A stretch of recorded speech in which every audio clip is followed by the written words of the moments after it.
Summer's here, and you can now get almost anything you need for your sunny days delivered with Uber Eats. What do we mean by almost? Well, you can't get a well-groomed lawn delivered, but you can get a chicken parmesan delivered. A cabana? That's a no. But a banana? That's a yes. A nice tan? Sorry, nope. But a box fan? Happily, yes. A day of sunshine? No. A box of fine wines? Yes. Uber Eats can definitely get you that. Get almost anything delivered with Uber Eats. Order now. Alcohol in select markets. Product availability may vary by region. See app for details.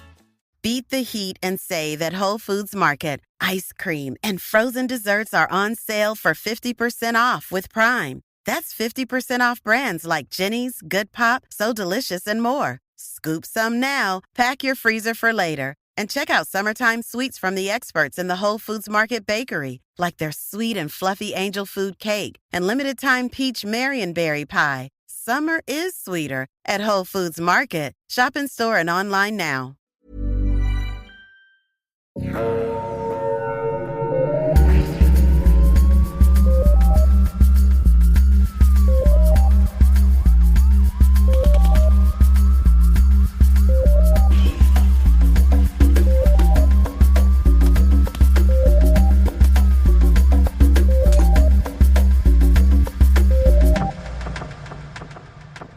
Bonjour tout le monde, bienvenue à Un peu de crime dans ton café. Je suis votre animatrice Catherine et je suis avec Audrey. Comment ça va, Audrey? Ça va pas pire, ça va pas pire. Et toi, comment ça va? Ça va bien. Je fais des grimaces dans ma webcam, mais personne ne me voit parce que c'est un média audio. Alors aujourd'hui, nous sommes de retour avec un petit crime puff et on a décidé, écoutez là, on a pensé à ça là, ok? Là, c'est notre 37e épisode là. Ça veut dire que ça fait comme 37 cafés qu'on vous recommande, là. Ça commence à faire bien du café, pis là, c'est pas qu'on est en train de manquer de café, mais on s'est dit qu'on allait varier la donne un peu, là. Et à la place, vous conseillez un endroit où aller boire du café. Alors, quel est cet endroit, Audrey?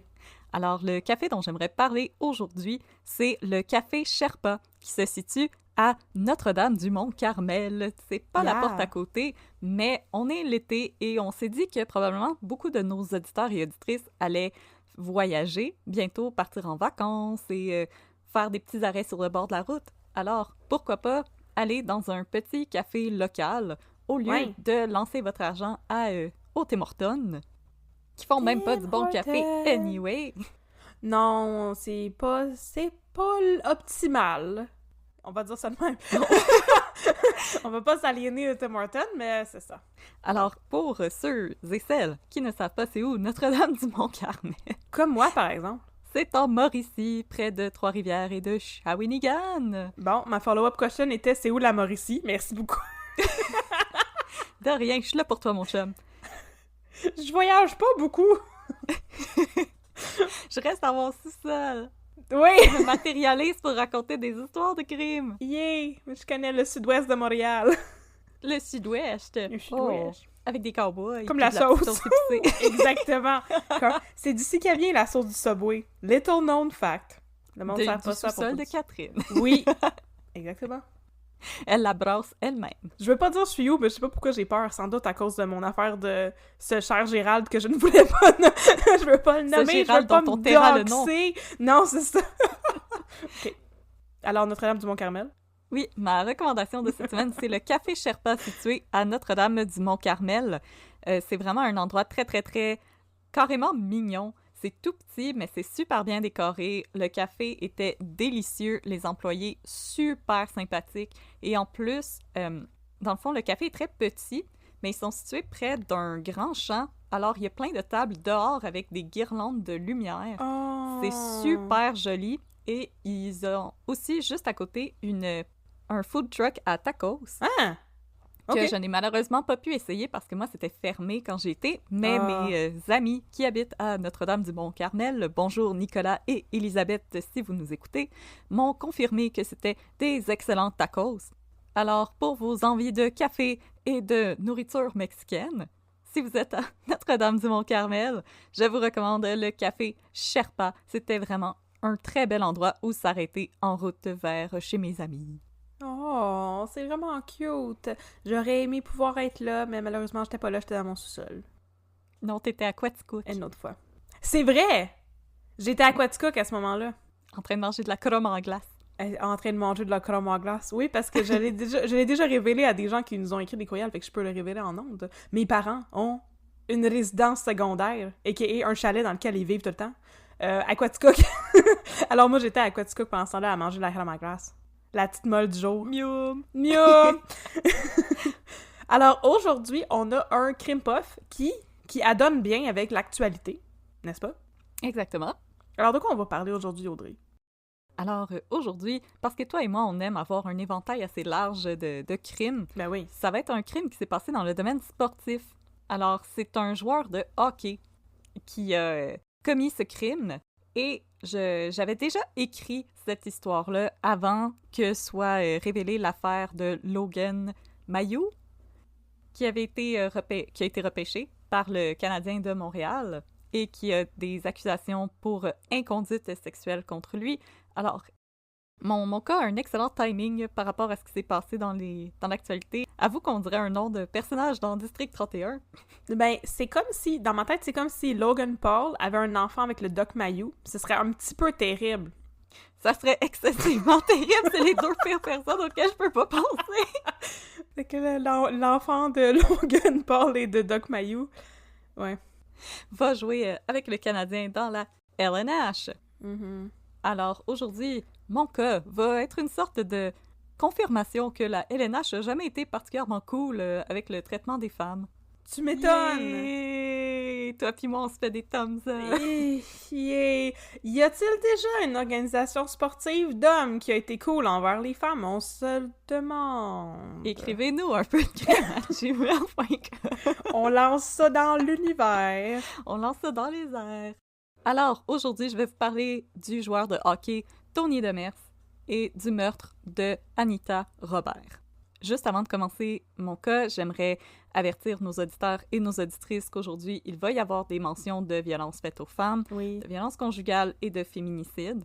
Alors, si ce sont malheureusement des sujets qui sont sensibles pour vous, c'est correct, on comprend ça. Vous pouvez passer au prochain épisode ou carrément avancer et aller écouter les 2 minutes de babine à la fin où on vous promet de ne pas parler de violences conjugales. Non, on va parler d'autres choses conjugales. On va parler des belles oreilles décollées à poupou. Entre autres.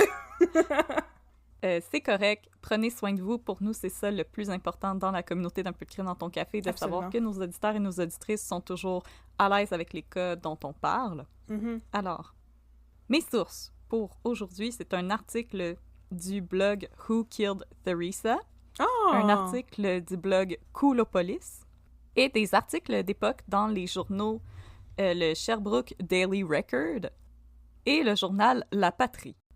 Oh, la patrie! Oui. La Patrie! C'est ici, on est dans une patrie.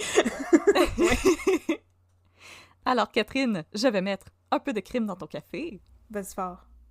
Tony Demers, il est né à Chambly le 22 juillet 1917. Il va commencer sa carrière chez les Canadiens de Montréal en 1937, mais il va seulement jouer sa première saison complète en 1940. Pendant sa dernière saison avec les Canadiens, il a assisté Maurice Richard à marquer son premier but en carrière. Oh là là, le Rocket. Le Rocket lui-même. Ah Tony Demers, il faisait partie de ce qu'on appelait le Broken Line, qui était un sobriquet qu'on avait attribué au trio formé par Tony Demers, Elmer Lack. Oui, je connais Elmer Lack, oui. Oh! Et Maurice Richard, Ah ouais? joué par Roy Dupuis. Oui, oui. Mais je connais Maurice Richard pour des raisons qui ne sont pas importantes, mais aussi parce que il était un très, très distant relative de moi. Oh my God! Grosse révélation! Grosse révélation, un peu de crime! Hey, c'est de très, très loin, là. C'est comme... il aurait été le deuxième cousin de ma grand-mère. C'est très loin. En tout cas. Oh. Mais c'est ça. Mais je pensais pas que c'était Tony Demers, le troisième gars dans le Broken Line. Tu me surprends? Oui. OK. Hey, je t'en apprends des choses. Moi, je suis distantly related avec Michel Louvain. Mais... Ben, c'est bien plus cool. Ben, c'est différent. Very distantly related, j'entrerai même pas là-dedans. C'est donc bien drôle. Si vous êtes des distant relatives de quelqu'un de connu, écrivez-nous un peu de crime à gmail.com, on veut le savoir. Surtout si quelqu'un de connu, c'est Éric Bruno. Oh, mon doux! Mon doux. Ma soeur a dit à tout le monde qu'on est des distant relatives de Marc-André Grondin, mais c'est pas vrai pantoute. Parce que, justement, mon arrière-grand-mère s'appelait Grondin, mais c'est pas pantoute, ça n'a pas rapport. Je suis pas relative avec Michel Côté non plus, là, même si je m'appelle Côté, c'est pas... c'est ça. De retour sur la glace. Pardon? Le Broken Line avait été surnommé comme ça à cause d'incidents qui s'étaient produits sur la glace où Maurice Richard et Elmer Lack s'étaient cassés des membres et Tony Demers, lui, s'était cassé la jambe dans un accident de voiture. Aïe! Et là, à une certaine époque, on aurait pu croire que Tony Demers allait devenir une des grandes légendes de la LNH, un peu comme Maurice Rocket Richard. Mm-hmm. Il avait un des tirs les plus puissants de la Ligue. D'ailleurs, dans un journal de l'époque, j'avais trouvé une petite caricature où on disait que c'est lui qu'on devrait envoyer à la guerre, parce qu'oubliez pas, c'était pendant la Deuxième Guerre mondiale, C'est vrai. que c'est lui qu'on devrait envoyer à la guerre contre les méchants Allemands. Ni méchant kraut. Armé de son bâton de hockey et d'une belle grosse poque en cailloutchouc. Ben, ça ferait des dommages. Il pourrait slapshot des grenades. Non, ce serait plus efficace que... En tout cas, il semble qu'ils ont manqué leur punch, là, le journal. Il me semble que ça ferait un bon film de série B. Là. Oh oui, comme Jean-Claude Van Damme. Yes! Genre de hockey versus zombie. Mm. Alors, Demers, comme je vous ai dit, il a joint les Canadiens de Montréal en 1939, mais il va jouer moins de 100 parties en 4 saisons et va marquer seulement 20 buts. Pourri, ça. Maudit push! Maudit push! Push. Pas des bons stats. Dis-je assise dans mon divan et n'ayant jamais joué une partie de hockey de ma vie. J'ai essayé une fois de frapper une roquette... Une roquette? J'ai essayé une roquette. Hey. J'ai essayé une fois de frapper une puck avec un bâton, puis c'est moi qui est parti par l'envers. Ouais, je te comprends. C'est la même chose quand je joue au soccer. C'est très difficile. On est des sportives. Alors, si on se fie aux journaux de l'époque, Demers semblait avoir une santé plutôt fragile et il aurait manqué plusieurs parties en raison de rhume et de grippe. Parce qu'il ne pratiquait pas la distanciation sociale. Non, c'est une farce. On dirait pas, ça. Vous connaissez pas le néocitran? Selon les journaux de l'époque, il semblait aussi enclin aux empoisonnements alimentaires et autres stomach ailments. Voyons, il est donc bien une mauvaise constitution. Il était fragile, là. Il était fragile? On le gardait dans un poumon en acier, là, comme les enfants qui avaient la polio. Il était un bubble boy, oui, c'est ça. Ça non. Et finalement, en décembre 1941, Demers s'est fracturé la jambe suite à une collision en voiture. Et c'est là qu'on peut comprendre que tous ces fameux empoisonnements alimentaires et autres problèmes intestinaux, ben en fait, c'était des euphémismes journalistiques qui servaient à masquer l'alcoolisme de Tony Demers. Non! Ok, Mais l'alcoolisme, oui. ça n'existait pas à cette époque-là. Hein. Non, tout le personne. monde buvait. Non. Tout le monde buvait en conduisant. Consommation normale, exactement. La grosse quille entre les jambes en conduisant. Yes, sir. J'ai entendu dire que les conduites en faculté affaiblie, là, c'est une notion qui existe depuis les années 80. Oh!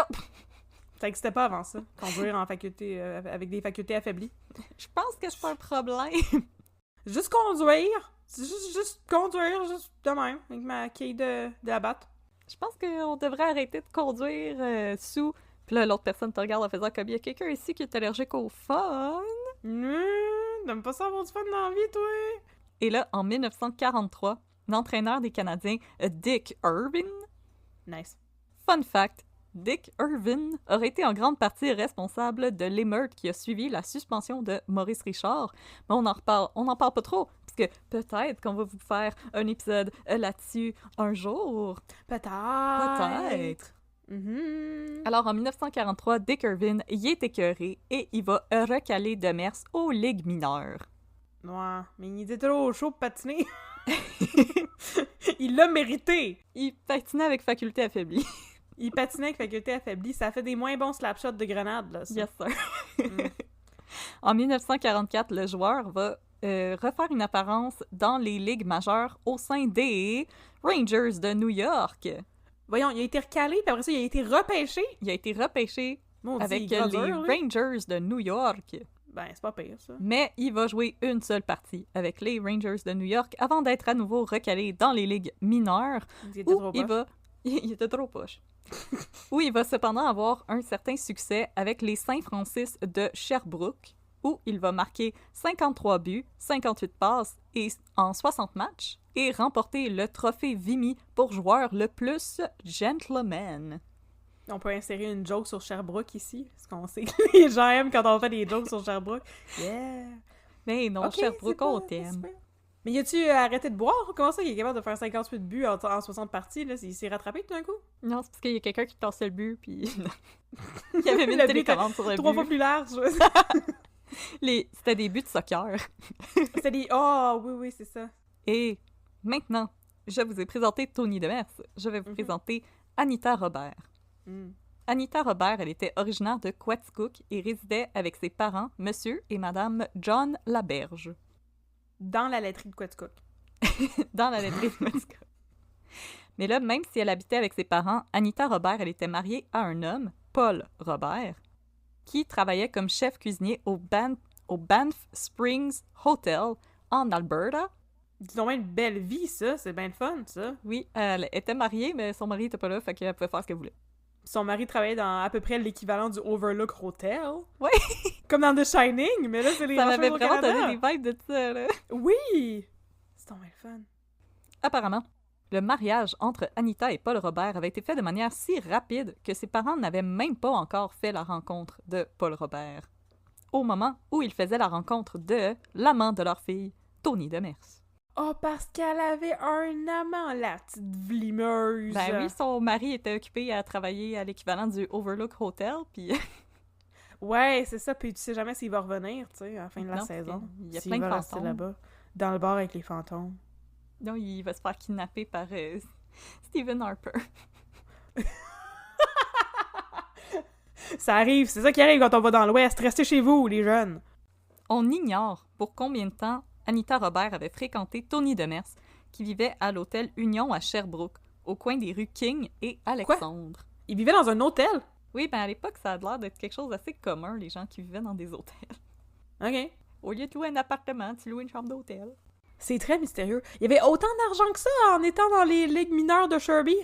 Selon moi, ça doit pas être un si bon salaire que ça, en plus à l'époque. Ben non. Je veux dire, prends-toi un appartement comme tout le monde, maudit Tony Demers. C'est quoi? Un hôtel, vide de l'hôtel. OK, parfait. Maintenant, on est l'après-midi du jeudi 15 septembre 1949. Mhm. Tony Demers a quitté Sherbrooke à bord de sa rutilante Chevrolet Coach pour se rendre à Coaticook pour rencontrer les parents de sa belle Anita. Oh wow. En cours de route, Demers va s'arrêter à un hôtel de Quaticook pour y prendre quelques verres.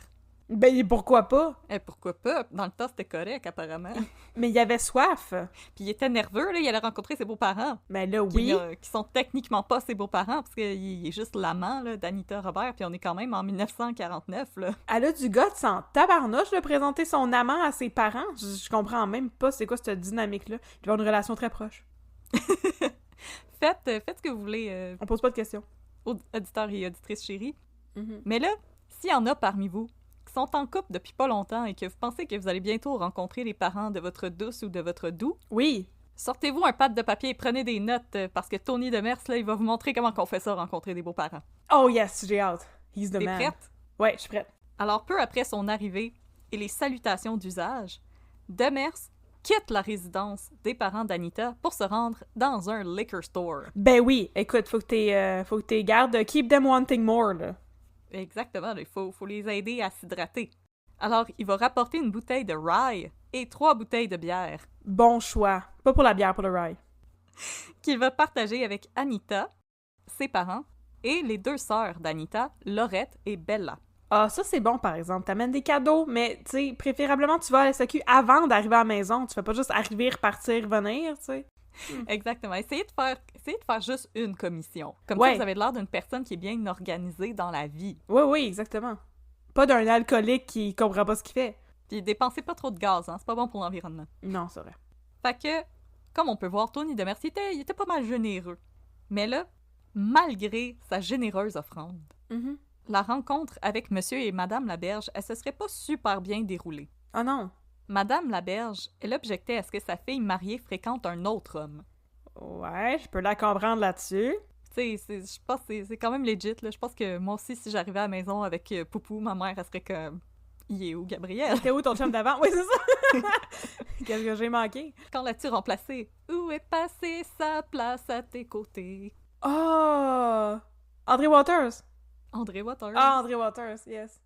Puis en plus, à l'époque, Tony Demers aussi, il était marié. Ben... Mais qu'est-ce qu'il fait là, d'abord? Voyons donc! Voyons donc! Déjà que tu vas pas... Qu'est-ce qui se passe? OK. C'est un gros club de swingers, là. Mais ses parents savaient que c'était son amant. C'est pas juste comme « j'invite mon ami à souper ». Non, elle a dit. Mon Dieu, on a du front tout le tour de la tête, ce monde-là. Tony Demers aussi, il était marié avec Mary Bridget Ellen Conway.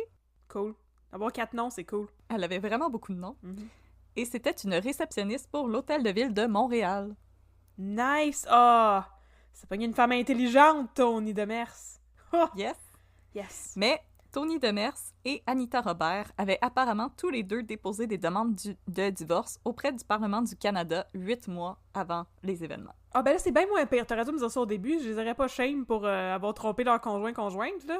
Ils sont en procédure de divorce, c'est correct. Cette information-là, je l'ai trouvée vraiment très loin dans mes recherches. Anything goes quand t'es en procédure de divorce, OK? Ouais, ça achève anyway, là. Ah ah! Et le Demers, il était pas très sobre. Tu m'étonnes. Et il se donnait en show aux sœurs d'Anita. Il montrait ses beaux muscles de joueur de hockey des années 40. Mhm. Tu sais, dans le temps que les joueurs jouaient avec une cigarette dans la gueule, là. Ouais, mais tu sais, je vais dire quelque chose de controversé parce qu'on sait qu'il a tué quelqu'un, là, mais il était pas mal cute. Honnêtement, il était pas laid, là. Il y avait le nez croche. Ouais, mais ça... Ben oui, mais là... Si vous aimez les nez croches, là, mesdames, ça, vous c'est, allez être servis. C'est un dommage collatéral de sortir avec un joueur de hockey. Tu sais qu'on a un nez croche, c'est comme un boxeur, tu sais. Ouais. Il était cute pareil, c'est pas grave, ça, on a un nez croche, voyons donc. Personnellement, j'aime bien les nez croches. Je trouve que ça donne du caractère. Et éventuellement, Tony Demers, quand il se donnait en show, il aurait même enlevé sa chemise pour prouver qu'il n'était pas, et je cite, un écolier. Ça, c'est too much, Tony. Ça crosses the line, là. OK. Et il affirmait qu'il avait 6 doigts et 6 orteils à chaque pied et chaque main. Hey, Des choses moi, qu'on j'ai peut 6 doigts, vérifier puis vraiment 6 facilement. orteils. Mais je m'imagine être complètement sous en même temps. C'est comme, hey, checkez ça, moi, je suis pas un petit gars, j'ai du poil de chest, arrache ta chemise. Checkez ça, moi, j'ai 6 orteils, enlève ses souliers. Bah ouais. Enlève ses patins. C'est, en anglais, ils disent weird flex, mais c'est vraiment ça. Weird flex, but OK. OK. Et selon Madame Laberge, Anita, elle semblait à la fois effrayée et fascinée par Tony Demers. Pour sa part, Monsieur Laberge était d'accord avec son épouse et il indiquait qu'Anita avait l'air d'avoir peur de lui déplaire et elle avait encaissé au cours de la soirée des nombreuses remarques désobligeantes que Demers avait fait à son sujet. Oh non! Ah, ça, c'est pas cool. Il y a rien de ce qu'il a fait jusqu'à date qui est cool, on va s'entendre là-dessus. Là. Mais ça, c'est surtout pas cool. Non, pas vraiment. Fait que là, prenez des notes, là, si vous allez rencontrer vos beaux-parents, gardez votre chemise. Ben, gardez votre chemise, puis surtout, si vous êtes en couple avec quelqu'un, essayez de pas l'insulter à tour de bras, là. C'est pas... ça se fait pas, ça. C'est pas très Un respectueux. peu de respect, s'il vous plaît. Mais vous pouvez enlever votre chemise s'il y a une piscine, ça c'est correct. C'est la seule Ah, exception. ouais. Parce qu'il garde un t-shirt dans la piscine, c'est ça qui a l'air étrange. C'est ce bout-là qui est weird. Même si Anita Robert était une femme mariée, elle aurait déclaré à ses parents que Tony Demers avait l'intention de l'épouser bientôt. Oui. Par ailleurs, Tony Demers avait déjà présenté Anita comme étant sa femme au directeur d'un hôtel de Lennoxville où le couple s'était arrêté pour prendre un verre. Ouais, mais je veux dire, je fais ça à tout bout de champ, mais je suis pas la femme à personne. Tu peux dire n'importe quoi, là, quand t'arrives à un hôtel. Ouais, tu peux dire n'importe quoi, là, Ouais. cette personne, elle te connaît pas. Ouais, non, c'est ça, tu dis n'importe quoi. Malgré la rencontre mouvementée entre Demers et Monsieur et Madame Laberge, ils ont laissé leur fille quitter la résidence avec le joueur de hockey, qui était alors en état d'ébriété pas mal avancé. Chaud comme une botte. Il était haut comme une botte. Selon Madame Laberge, Anita était une fille intelligente, bien éduquée, mais dont l'esprit avait été perverti par Demers. C'est le contraire du pouvoir du poon, c'est le pouvoir du D. C'est dangereux. C'est dangereux. Le père d'Anita, John Laberge, se serait cependant joint à Anita et Tony pour une autre tournée de drink à l'hôtel de Quaticook. Ouais, mais monsieur, faut que tu saches, là, quand t'es pas désiré, là, c'était le temps de les laisser tout seuls, me semble. Ça impose un peu, là, pépère. C'était le chaperon. Ah oui, c'est vrai, j'avoue. On est quand même des années 40. J'avoue. Selon un serveur du bar de l'hôtel, Demers aurait commandé pour près de 40 $ en boisson. Ouh! Puis dans le temps, 40 $, ça devait être beaucoup. Maintenant, t'as comme... Au Centre Bell, c'est une bière. À peu près. C'est une bière puis un hot dog. 40 piastres. Un demi-hot dog. Un demi-hot dog. Avec juste comme du ketchup et rien d'autre dessus. Exactement. Toasté. Oh, même pas toasté, là. Le pain, il a juste sorti du sac. Ah ouais, c'est ça. Rien pour tout. La commande lui aurait cependant été refusée parce qu'il était déjà pas mal sous. Oh. On lui aurait donc recommandé de se contenter d'un seul verre, ce qui aurait rendu Tony Demers pas mal furieux. Ouais, tu vas pas me dire comment boire, mon tabarnak. Il aurait pas dit ça de même parce que les gens ils sacraient pas à l'époque, mais c'est ça. Mon estifie. Mon saint tabarnak! Mon Moses. Toi, là! Tu vas nu Pis motadine. Et là, inquiète que Tony ne démolisse la place sous l'emprise de la colère avec son slapshot, Anita aurait suggéré à Tony de quitter les lieux. John, le père d'Anita, aurait quitté le couple pour rentrer à la maison et se coucher parce qu'il travaillait tôt le lendemain. Il y avait une réunion sur Zoom. Une bonne raison. Et là, c'est le moment de l'histoire où est-ce que les choses vont devenir un peu floues et où il va y avoir des mentions de violence conjugale. Vous êtes avertis, c'est ici que ça commence. C'est correct si c'est flou, justement, les détails, ça fait peur un peu, fait que c'est mieux de... Et il n'y avait aucun témoin, alors il y a juste Tony et Anita qui savent vraiment qu'est-ce qui s'est passé.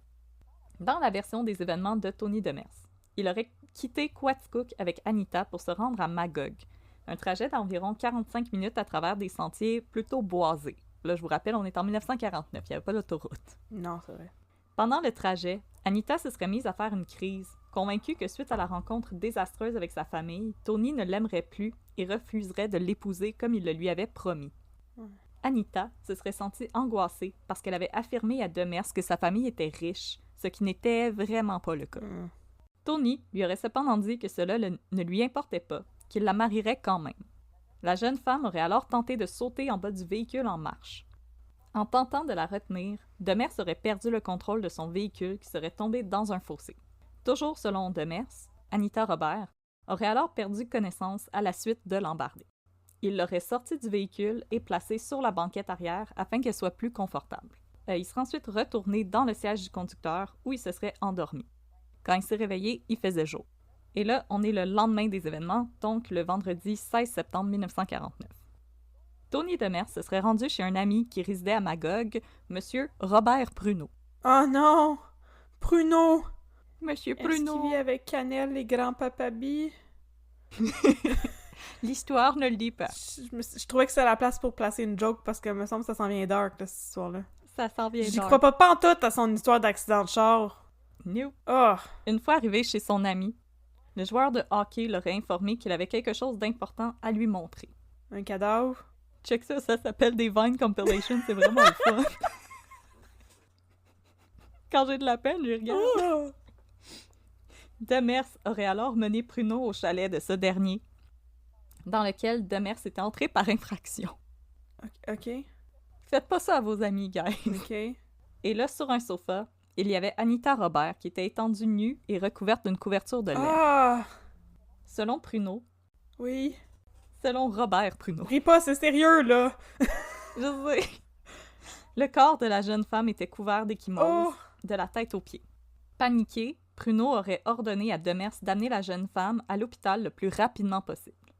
Plutôt calme, Demers aurait demandé à Pruneau de lui prêter des vêtements parce que les siens étaient couverts de sang.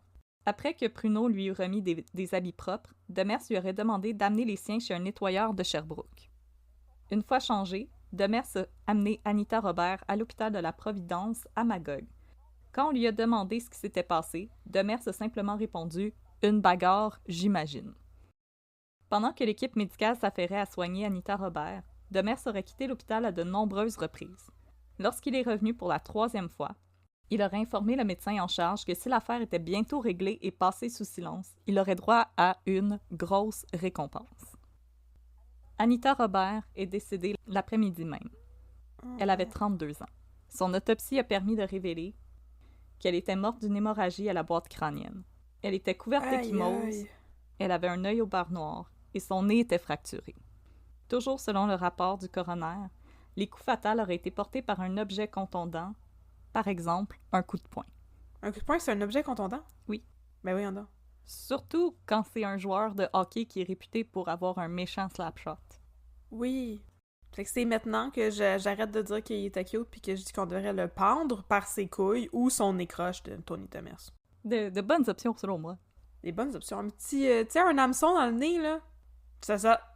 Je peux imaginer des belles façons de torturer cet homme-là, là. Oh, mon Dieu, c'est dégueulasse. Et là, dans son rapport, le coroner a précisé que, selon lui, il était très peu probable qu'Anita Robert soit décédée des suites d'un accident de voiture. On est toujours le 16 septembre. This summer, Instacart is bringing back your favorites from 1999 with prices from 1999. That means 90s prices on juice pouches that ought to be respected, 90s prices on box mac and cheese, and 90s prices on ham, cheese, and cracker lunches. Enjoy all those throwbacks and more at throwback prices, only through Instacart. $4.72 maximum discount per $10 of eligible items. Limit one offer per order. Expires September 5th while supplies last. Discount based on CPI comparison. Et à 17h, Tony Demers est arrêté pour le meurtre d'Anita Robert. Yes! Ils ont pas bretté. Mais là, entre-temps, les parents d'Anita Robert, ils sont sans nouvelles de leur fille depuis que John avait quitté Tony et Anita à l'hôtel de Quaticook. Puis y a personne qui les a contactés? Commande la police de Magog? C'est un journaliste qui se rend chez Monsieur et Madame Laberge, Oh! qui leur apprend que leur fille était décédée à la suite d'un accident de voiture au volant de laquelle se trouvait Tony Demers, pour leur demander leurs impressions. Mon Dieu, mais c'est épouvantable. Ben là, pas bravo, là, maudite police de Magog d'incompétente tweet Puis de maudit schnock. Jean Brière. Bon. Maudit Jean Brière! C'est toujours la faute des journalistes, comme dans le District 31. Aussitôt, la mère d'Anita aurait déclaré aux journalistes qu'elle avait supplié sa fille de ne pas partir avec Tony Demers. Elle aurait aussi affirmé aux journalistes qu'elle se doutait qu'une chose terrible s'était produite quand elle n'avait pas eu de nouvelles de sa fille pendant une journée entière. Elle se serait ensuite tournée vers son mari et lui aurait hurlé qu'il aurait dû tout faire en son possible pour empêcher Anita de quitter avec le joueur de hockey. Mais là, c'est parce qu'il peut pas savoir que ça allait arriver, voyons donc. Non. Ben non, pas du tout. Blâmez-vous pas, parents d'Anita Robert qui sont sans doute morts depuis très longtemps. Blâmez-vous pas. C'est pas votre faute. Hindsight is always a 20/20, comme qu'on dit. C'est vrai. Dans la presse de l'époque, les témoignages de sympathie envers Tony Demers abondent. Oh my God, manger de la chenaille. On parle d'un homme déchu qui aurait pu devenir un grand joueur de hockey si ça n'avait pas été d'un léger écart de conduite. Mais voyons donc. Un autre journaliste déclarait qu'il s'agissait d'une des plus tristes histoires dans la saga centenaire des Canadiens de Montréal. Je suis d'accord avec ce bout-là. Oui, mais c'est triste pour qui, monsieur le journaliste? Pas l'autre bout d'avant. Oh, oui, c'est ça. D'autres journalistes refusaient de condamner Tony Demers, déclarant que les détails de l'affaire étaient peu clairs, tandis que ceux-ci avaient abondamment été discutés en cours et transcrits dans le Sherbrooke Daily Record. Hey, Ticoun, c'est-tu commun un œil au beurre noir quand tu fais un accident de voiture? Maudit tweet. Je pense que je peux faire une parenthèse et dire pensez aux commentaires que vous voyez présentement circuler sur les réseaux sociaux au sujet de Logan Mayou. Ouais. On n'a pas beaucoup évolué. Non, c'est ça. Je pense que j'ai rarement été aussi fâchée pendant un crime. Ok, oui. Maintenant, pendant le procès, qui a été présidé par l'honorable juge Césaire Gervais, on fait le portrait d'un homme violent, aux tendances autodestructrices et tourmenté par l'alcool. Ok, j'ai pas un bon feeling, là. Appelé à titre de témoin, Ouais. la sœur d'Anita, Bella, affirme que l'année précédente, elle avait visité sa sœur chez Tony Demers, tandis que celui-ci résidait à Montréal. Ouais. Une dispute aurait éclaté entre eux, qui se serait conclue lorsque Demers aurait frappé Anita au visage, brisant ses lunettes et lui donnant un œil au beurre noir. Quand Bella aurait tenté de les séparer, Demers l'aurait menacé qu'il allait la tuer, elle et Anita. Les photos post-mortem montrées au jury du corps d'Anita Robert révèlent un œil au beurre noir, un nez cassé et une tête lourdement marquée par de nombreux coups. La défense a tenté d'empêcher la prosécution de montrer les photos au jury, argumentant qu'elles étaient immorales et obscènes. Ben, c'est ce qui a fait Tony Demers qui est immoral et obscène, quant à moi. Exactement. Ah. Tony Demers a également témoigné pendant près de 2 heures. Selon les journalistes de l'époque, il était calme, suave et faisait même parfois preuve d'humour. Ok. Selon l'avocat de la couronne, Henri Monti, Demers était un excellent acteur. Il avait une très bonne mémoire des événements précédant la mort d'Anita Robert, mais étrangement, il semblait ne plus se rappeler de rien quand on lui posait des questions sur des détails incriminants. Ok. Malgré l'aisance de Demers, les avocats de la couronne bénéficiaient d'une preuve béton contre l'ancien joueur de hockey. Tant mieux pour ça! Une confession signée par Tony Demers. Dans sa confession, il réitère qu'Anita aurait tenté de sauter en bas de la voiture en marche, inquiète que Demers l'abandonnerait car sa famille n'était pas aussi aisée qu'elle l'avait laissé paraître. La voiture aurait dérapé et se serait retrouvée dans un fossé. Demers serait alors sorti pour tenter de pousser la voiture pour la remettre sur la route. Anita aurait alors insulté Demers, ce qui l'aurait mis hors de lui. Il l'aurait giflé et frappé au visage. C'est à ce moment qu'elle aurait perdu connaissance et que Demers serait étendu sur le siège arrière. Il aurait tenté de lui parler, mais Robert ne lui répondait pas et avait du sang à la figure. Demers se serait alors arrêté pour dormir et ne se serait réveillé qu'avec le lever du soleil le lendemain matin. Voyant qu'Anita était toujours inconsciente, Demers aurait décidé de l'amener au chalet de son ami, Robert Pruneau. Lorsqu'il s'est rendu auprès de M. Pruneau, Demers aurait fait une confession choc. Il lui aurait dit que quelque chose de terrible était arrivé et qu'il avait, et je cite, « beat up my girl ». Il est donc bien épouvantable! Mais pourquoi elle était nue là-dedans? Maudit écœurant. Les détectives auraient ensuite demandé à Demers si quelqu'un d'autre aurait pu frapper Anita Robert, et celui-ci a indiqué que non, c'était lui qui avait frappé la jeune femme parce qu'elle l'avait insultée et qu'ils étaient seuls au moment où l'incident s'était produit. C'est pas une bonne raison. Non, absolument pas. Y a pas de bonne raison pour frapper quelqu'un dans la vie. Il aurait ensuite précisé qu'Anita Robert et lui s'étaient rencontrés 7 ans auparavant et qu'ils avaient formé un couple pour les 2 dernières années et qu'ils avaient prévu se marier et qu'ils avaient tous deux finalisé leur divorce respectif. L'avocat de la couronne, Henri Monti, aurait également demandé au détective qui avait pris la confession de Demers, Alfred Gagné, s'il avait remarqué quelque chose de particulier au sujet de Demers au moment où il prenait sa déposition. Gagné a alors affirmé qu'au moment où il faisait sa déposition, Demers avait les poings rouges et enflés. Une observation qui a été corroborée par d'autres détectives qui étaient présents.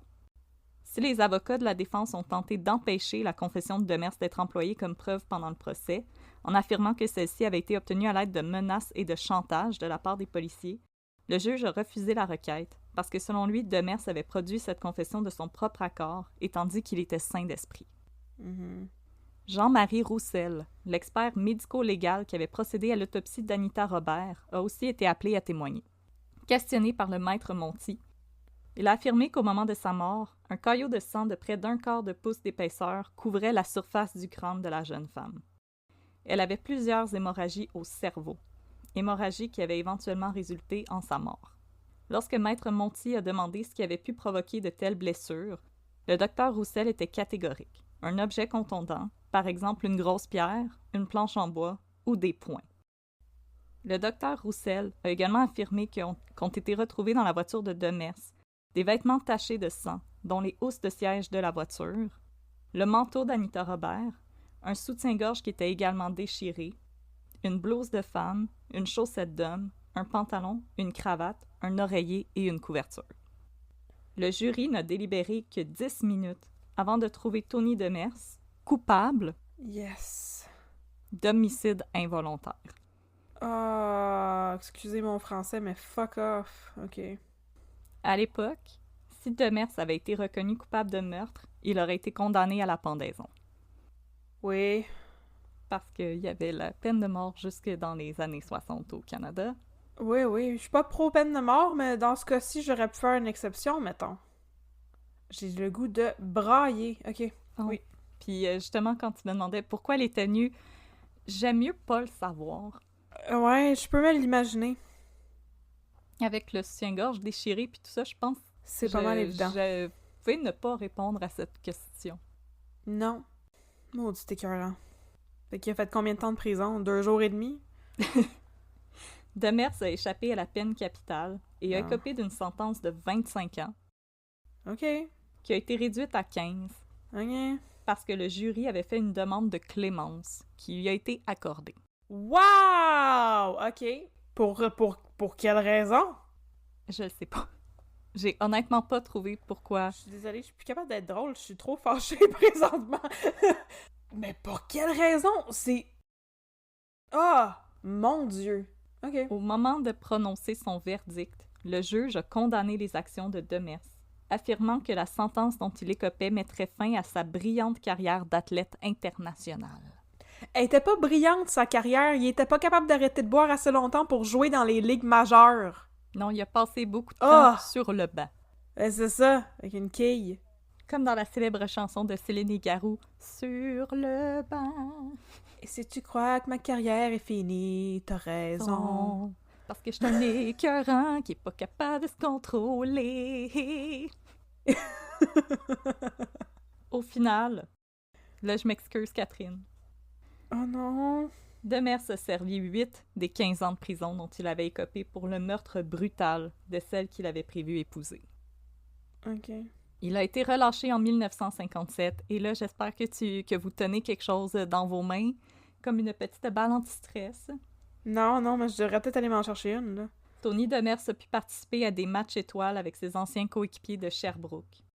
En novembre 1957, c'est près de 3000 admirateurs qui ont enseveli Demers sous les cris de joie et les applaudissements lorsque celui-ci a enfilé ses patins pour prendre d'assaut la patinoire. Bon, on dit que le monde a la mémoire courte, pareil, là. Ah, s'il vous plaît. Il a même eu le privilège de jouer à nouveau avec son vieux chum Maurice Richard à l'occasion d'un match de réunion des Canadiens et pouvait toujours se trouver du travail comme entraîneur dans les ligues de hockey junior majeur du Québec avant de décéder le 3 septembre 1997. Arc! OK. Pourtant, le juge Césaire avait affirmé que l'emprisonnement de Demers mettrait un fin à sa carrière. Mais non. Tout le monde avait l'air d'avoir oublié le meurtre brutal d'Anita. Ce n'était pas la première fois que Tony Demers se faisait arrêter. Pour vrai? Tony Demers, son fameux accident de voiture où il s'était cassé la jambe, Ouais. il était avec son ex-femme, son frère et sa belle-sœur. OK. Il s'était aussi fait arrêter pour cambriolage dans un hôtel de Chambly en mars 1945. Mais voyons donc! Et Tony Demers s'était aussi fait prendre à jouer dans une autre équipe des ligues mineures sous un faux nom. Ben voyons donc. Des matchs sur lesquels il y avait eu énormément de paris selon les bookies de l'époque.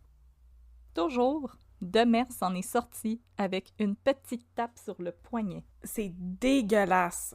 Oh oui. Au moment de sa mort, la Société historique de Quaticook avait ceci à dire au sujet de Demers. Ouais, j'ai hâte d'entendre ça. Non seulement il avait payé sa dette à la société, Non. il était devenu un homme exemplaire et un détenu modèle. Oh, j'en doute. Tous ceux qui le connaissaient reconnaissaient qu'il avait fait un réel effort pour se racheter depuis ces années terribles. Il aurait pu faire une grande carrière avec les Canadiens de Montréal s'il avait été plus sérieux. Et si, par-dessus tout, et là j'espère que tout le monde est prêt, il avait mieux connu sa force. Et c'est ainsi que se termine mon histoire de Tony Demers et du meurtre d'Anita Robert. C'est pas Lenny dans Des souris et des hommes, là. C'est un batteur de femmes. C'était un homme violent qui s'était déjà fait arrêter et qui avait une réputation d'alcoolique dangereux. Il a pu revenir sur la glace Ouais. après avoir été reconnu coupable. Ouais, Les gens l'ont applaudi. c'est ça. Tout ça ne fait que démontrer le culte complètement aveugle qu'on a pour les athlètes. Et le privilège dont certaines personnes jouissent et les deux systèmes de loi en place. On demandera des nouvelles de tout ça à O.J. Simpson, hein, tant qu'à y être. Ah! C'était donc bien déprimant comme histoire, ça! Désolée. T'es mieux de t'excuser, ma motadine. Mon Moses! Excuse Catherine.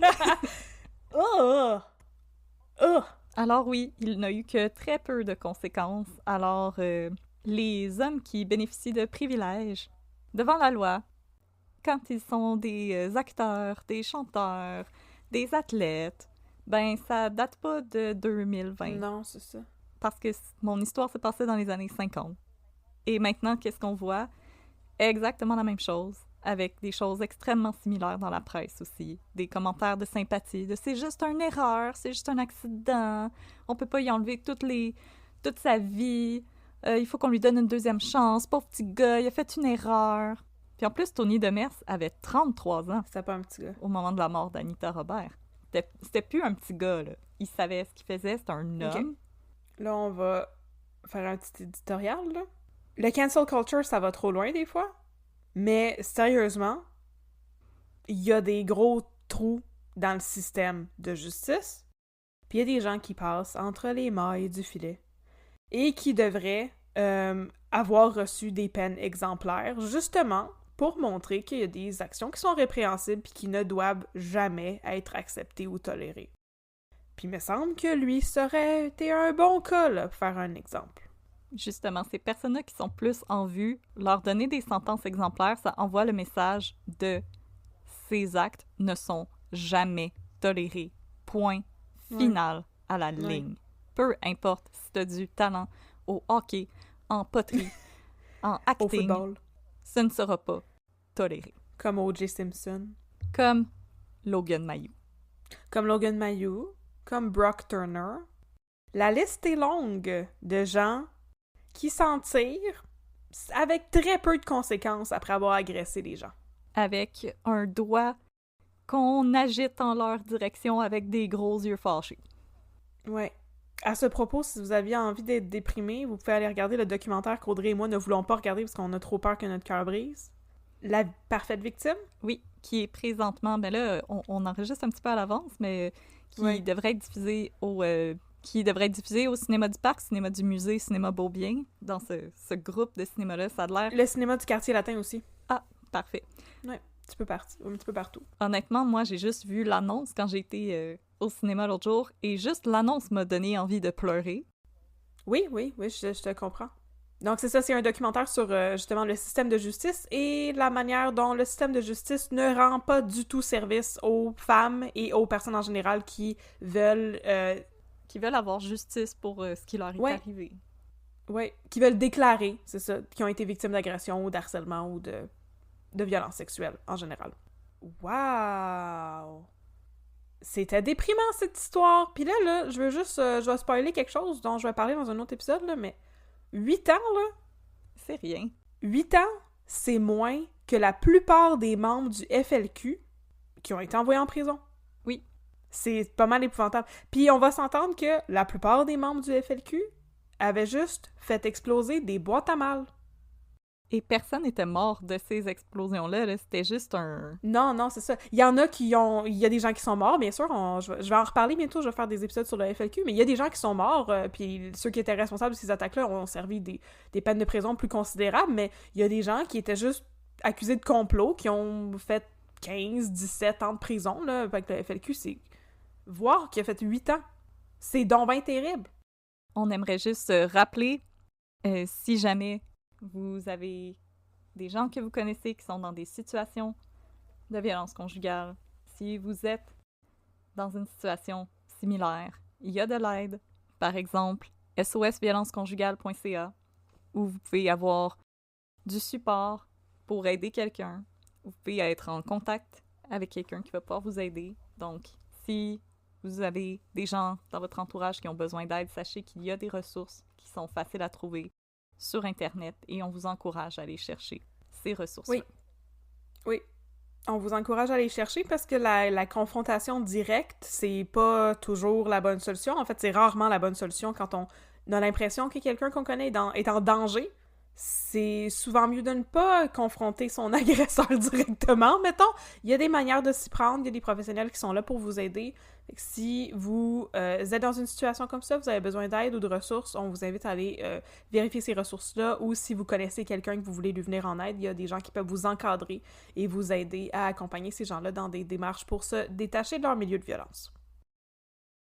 Ok, on va clore ça là-dessus parce que je suis trop déprimée. Fait que maintenant... C'est la fin de notre épisode déprimant. Yay! Alors, vous pouvez nous écrire un peu de crime@gmail.com pour nous donner des commentaires ou des recommandations de cas. Sauf que là, il faut qu'on vous avoue qu'on commence à en avoir énormément des recommandations de cas et on vous remercie pour ça, chers auditeuristes qui se sont manifestés par courriel, sur Facebook, sur Messenger, sur Instagram. Facebook et Messenger, c'est la même chose. Je suis vieille. Donc, on vous remercie d'avoir pris le temps de nous contacter. Ça nous fait vraiment chaud au cœur. Merci beaucoup pour toutes les recommandations. Donc, écrivez-nous si vous voulez entrer en contact avec nous, jaser avec nous, nous inviter à faire un live show dans votre librairie, par exemple. Oh, dans votre café. sous-sol. Oh, dans votre poste de police. On sait pas qui nous écoute. Alors, un peu de crime @gmail.com. Sinon, on vous invite à nous suivre sur Facebook @unpeudecrime et sur Instagram @unpeudecrime dans ton café. C'est là qu'on publie des images, les belles illustrations de nos cas, mais aussi des photos des vraies personnes et aussi plein d'artefacts criminels divers, comme éventuellement des photos de mon livre de la police que je viens de retrouver sur mon téléphone. Yeah. Et aussi des vidéos, comme là, notre beau vidéo d'unboxing qui n'était pas du tout hanté par le fantôme de Blanche Garneau. Ça s'est bien passé. Et sinon, comme d'habitude, on vous invite à nous coter, à nous donner une note sur Facebook, sur Apple Podcast. Et sinon, on vous invite à vous abonner à notre channel Spotify et aussi à nous évaluer sur les différentes plateformes de streaming qui permettent les évaluations de podcasts parce que ça nous permet de déjouer les gros méchants algorithmes et de monter dans les charts de podcasts. Donc, plus vous nous évaluez, plus notre podcast est visible. Vous n'avez pas besoin de nous évaluer à 5 étoiles. Si vous trouvez qu'on mérite juste 2 étoiles, dites-les. Laissez-nous des commentaires. On veut s'améliorer. Donc, on vous invite à nous évaluer pour nous donner plus de visibilité, surtout sur Facebook aussi, parce que là, on n'a pas assez d'évaluation encore pour avoir une cote sur Facebook. Donnez-nous une cote! On aimerait ça, atteindre ça un jour. Donnez-nous une cote! Et donc, merci d'avoir été là. Nous allons désormais passer à les 2 minutes de Babine.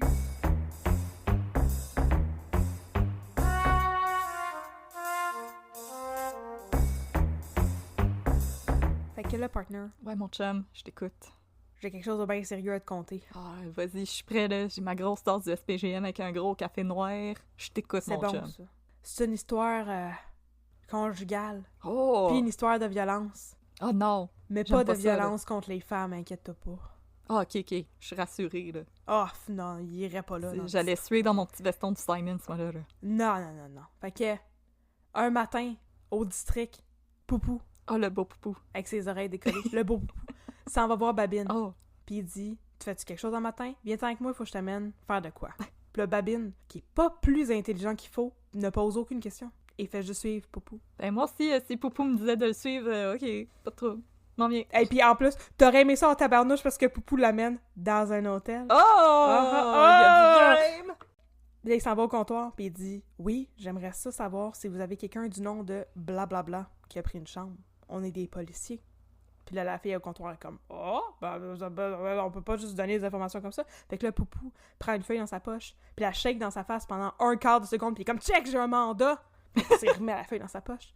Non, c'est une facture du Tim Hortons. Puis là, la fille est comme « Ah, ok, ben oui, tu sais, c'est telle porte, tu sais, telle chambre d'hôtel. » Et lui donne une carte pour ouvrir la porte. Oh my God! Puis il monte en haut. Puis là, Babine est comme « Qu'est-ce qu'on fait, là? Qu'est-ce qui se passe? » Puis là, Poupou est comme « Ta gueule! » Puis là, ils s'en vont dans une chambre d'hôtel. Puis là, ils rentrent.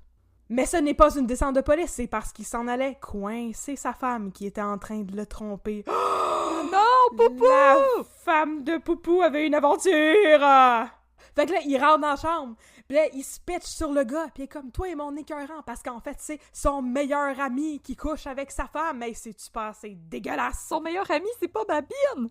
Son meilleur ami, c'est pas Babine. Oh Babine arrive, puis il est comme, hey, puis là, il le prend, puis il sort de la chambre, puis il est comme, hey, tu peux pas tabasser des gens. Qu'est-ce qu'on est en train de faire ici? C'est pas une vraie opération policière. Il vient tout de comprendre ça. En fait, tu peux tabasser des gens quand t'es un joueur de hockey, apparemment. Apparemment, tu peux. Sauf que, tu sais, il est comme, c'est pas une vraie opération policière. Pourquoi m'as-tu emmené ici? Mais que se passe-t-il? Puis là, il se fait expliquer toute l'histoire que je viens de vous expliquer en comme 2 secondes. Fait que là, il retourne au poste. Puis là, Poupou, il est tout croche. Avec raison. Puis là, après ça, Poupou s'en va confronter son meilleur ami. Puis il s'en va chez eux. Puis l'autre est en train de laver son char. Tu sais? Puis comme, hey, mon tabarnouche, là, est-ce que ta femme a sait que tu couches avec ma femme? Voyons donc, on n'est pas des soigneuses. Puis là, il donne un coup de poing. Puis là, la femme à son meilleur ami, elle sort sur son porche. Puis elle est comme, hey, qu'est-ce qui se passe, Poupou? Que fais-tu? Puis là, Poupou, il est comme, ton mari couche avec ma femme, c'est des écœurants. Puis après ça, il repart. Puis là, son meilleur ami, il fait ce que n'importe qui ferait dans une situation comme ça, il va porter plainte. Fait qu'il va à la police dire que un policier est allé chez eux, puis il a donné un coup de poing.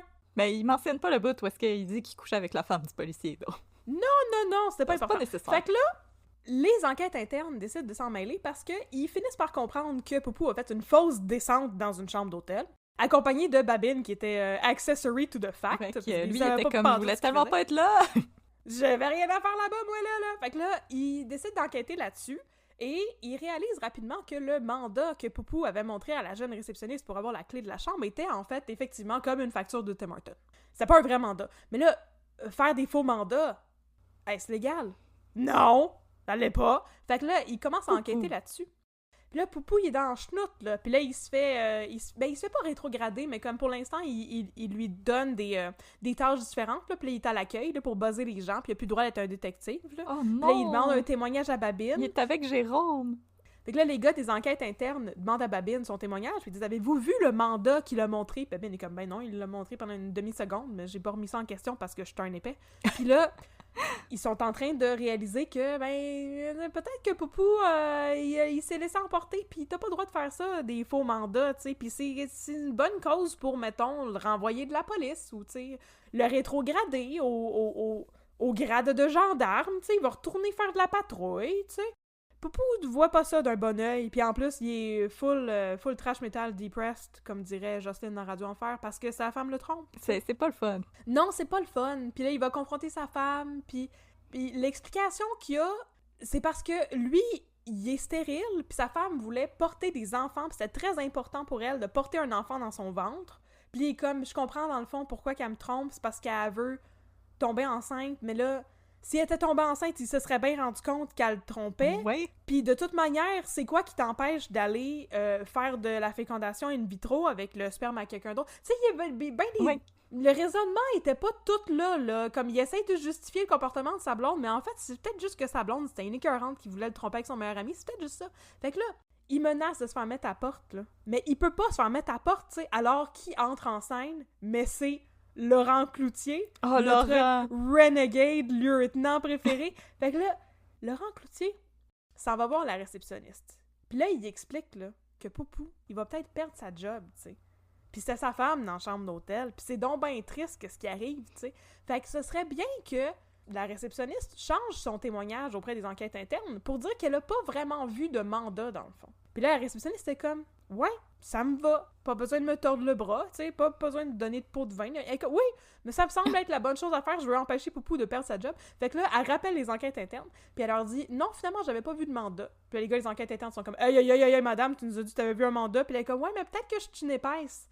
Puis peut-être que je m'en rappelle pas. » Oui, mais je portais pas mes lunettes. Mes lunettes étaient sales. Elle finit par leur dire littéralement « Peut-être que je suis pas très fiable. » Puis là, les gars des enquêtes internes sont comme « On comprend ce qui se passe. » Mais sont pas capables de prouver qu'elle a été approchée par la police, parce qu'elle a été approchée par Laurent Cloutier, qui est pas vraiment un policier, puisqu'il s'est fait mettre à la porte. Alors, en comme 2 épisodes, on est passé de Poupou va perdre sa job, puis on le verra plus jamais dans le District 31, à Poupou a retrouvé sa job, puis c'est correct! Tout est beau! Tout est bien qui finit bien, puis maintenant il est célibataire. Oh! Single and ready to mingle. Ben oui, parce qu'il s'est pas remis avec sa femme après ça, là. C'est vrai. Écoute, je m'en vais à la salle de bain avec ma petite trousse de maquillage, pose-moi pas de questions. Vas-y fort. Il est disponible maintenant, mesdemoiselles. Alors, c'est la fin de l'histoire dramatique de comment Poupou a trouvé sa femme dans une chambre d'hôtel avec son meilleur ami. Ah là là. Une autre chambre d'hôtel, une autre peine d'amour. C'est quoi ça? C'est une chanson de Gildor Roy qui joue le commandant Chiasson. Mais ça tombe donc bien. Je connaissais pas ça. Yeah, tout est dans tout. Fait que c'est la fin de mon cas, partner. Tout est bien qui finit bien. Poupou va pouvoir rester au crime organisé, même s'il s'occupe jamais du crime organisé. Pas vraiment, non. Il va pouvoir continuer d'avoir de la tension sexuelle avec François Lebel. Il va pouvoir... François Lebel est même pas encore dans le portrait, puis j'ai hâte que tu me comptes quand est-ce qu'il arrive, François Lebel. Ben, je sais pas quand est-ce qu'il arrive, parce que moi, je veux pas payer pour regarder une District 31. Il y a juste moi qui fais ça. Ce que je vous ai raconté, c'est dans la première saison, c'est ça. Il y a juste moi qui les écoute en ordre. Parce que moi, je suis dans la 5e saison, fait que je me doutais que Poupou perdrait pas sa job, parce que Poupou, il est encore là avec ses belles oreilles décollées. Ouais, c'est ça. Il y avait moins de stress. Hein. J'étais moyen stressée, puis aussi comme, désolé mesdames, il n'est plus célibataire. Non, on va y arriver un autre jour. Il va peut-être le redevenir un jour, on sait pas, parce que... Ah, le monde, il change de partner pas mal vite. Regardez Babine. Ouais, ça swing dans le District 31. Ça swing dans le district. Fait que... swing le district dans le fond de la boîte à bois. Fait que yes! merci mon chum, c'était vraiment oui, c'était une excellente histoire. Merci. C'était bien excitant. Ça paraît que t'es distraite pis t'es en train de te préparer ton maquillage pour aller creuser Poupou, là. Yes, sir. On se retrouve la semaine prochaine avec plus de crimes. Dans nos cafés. Et de District 31. Plus de crimes, plus de café et plus de District 31. Yes, sir. Yes, sir. 10-4, mon chum. 10-4 partner.